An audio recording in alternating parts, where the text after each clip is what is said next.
Now this will be a summary of Beowulf, and since I am I will be splitting this into two parts. The first part will include the part where we go ahead and kill Grendel, as well as half of the part where we kill his mom. The second part will include the rest of the part, including the killing of his mom and some dragon guy, which also ends with the death of Beowulf. Spoiler alert, I should have said that earlier. Here we have our mighty Gretchen, and later on, we will go ahead and show down with the mighty little Beowulf, except I probably drew Gretchen a little too bad.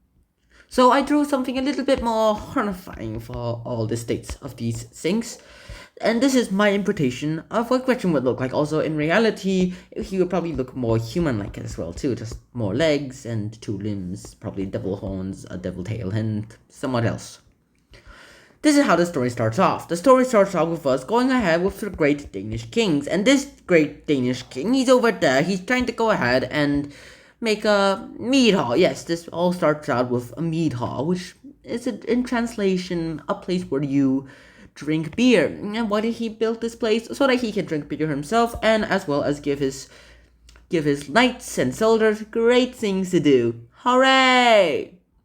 Next thing that happens is that this mead hall attracts, the noise from the mead hall attracts some sort of devil named Grelden. Now Grelden himself is pretty annoyed by all the sounds, so he goes out from his swamp. And while the king's men, oh, and the king's name is, however you read this, Hrothgar? Yeah, Hrothgar. Hrothgar's men, he's the king, as well as the fourth king of the Danes, went ahead and decided to just sleep inside the tent. Grelden came in and snatched one of the men, waking all the men up, and when they realized what was happening, he was already gone. And he already ate his victim, which is a pretty terrifying thing for a knight, and even during those days, that didn't really work out. So for several months, or sometimes some people say several years, they went ahead and fought that terrifying monster. They would never destroy their mansion because it's their home. Where else would they go? And finally, some guy named Beowulf decided to come to the aid of these places that are being tormented by Grelden. Whee! So it's like he's like the knight of God or something, some sort like that. Regardless, this is how he did it. He first came in and introduced himself to Hrothgar, and Hrothgar was all like, "Yes, I've heard of your genius, I've heard of your battles. This is great opportunity. What's your fee? Whatever you can pay." Sold! So the mighty Beowulf, who I will from now on draw in yellow until I draw a crown on him, went ahead with his men to slay Grelden, and then they realized what happened. So after Hrothgar told him that the guy comes to them, he's all like, "Yeah, well, let's just let him come to us. I'll just cut his head off or something like that, and then we'll be on our way, men. Got it? Yes, sir. Yes, sir." The men respond. They wait. One night, Grelden comes back. He eats one of the men, and Beowulf looks at it all.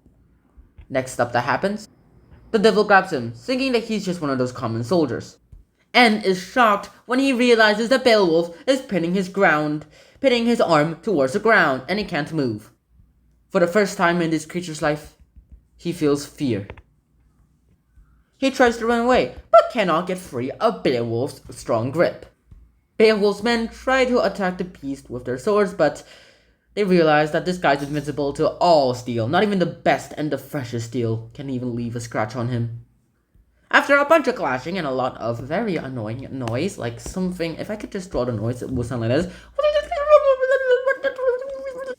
Beowulf finally decides to just do, well, decapitation. Then he realizes he can't decapitate the head, but what he can decapitate is the arm. Literally. Except that's not called decapitation, that's called dislocation. Boop. And that is basically a mortal wound towards the demon who's starting to bleed to death. Beowulf is now the owner of a pretty gory arm. Why did I draw two arms when the other one's there? And, well, our little Grelden here goes off home, bleeding his arm off, just to die there. This is a mortal injury. Laterwards, the king celebrates the defeat of Grelden by the hands of Beowulf by giving him a feast in his honor, as well as giving him a bunch of riches. This guy's rich now, and he's pretty famous now too. But a few days later, the mother of Grelden, which I'll just draw like Grelden but with long hair, comes back seeking for revenge of the death of her son. Of course, she is very not happy and she wants revenge for her son's death. But then again, if you use that logic, his son should be dead and left alone like that because he was killing a bunch of the humans.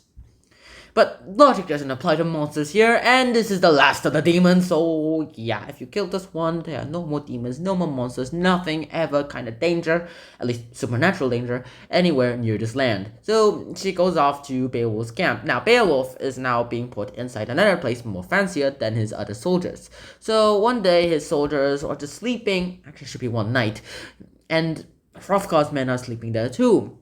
And that's when Grelden's mom, who is unnamed for the rest of the book, strikes. She strikes.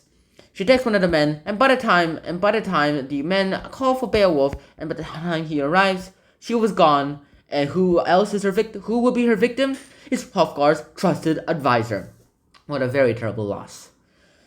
That's when this guy decides that he needs to go off and kill the gal himself.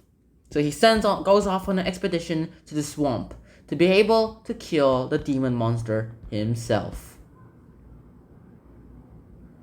And what happens at the swamp, if you ask? Well, you're going to need to wait for that to happen because, unfortunately, that is all we can talk about today. So, I hope you guys enjoyed this episode. I hope to see you guys soon. And so, until next time, Shanana, peace. Bye-bye.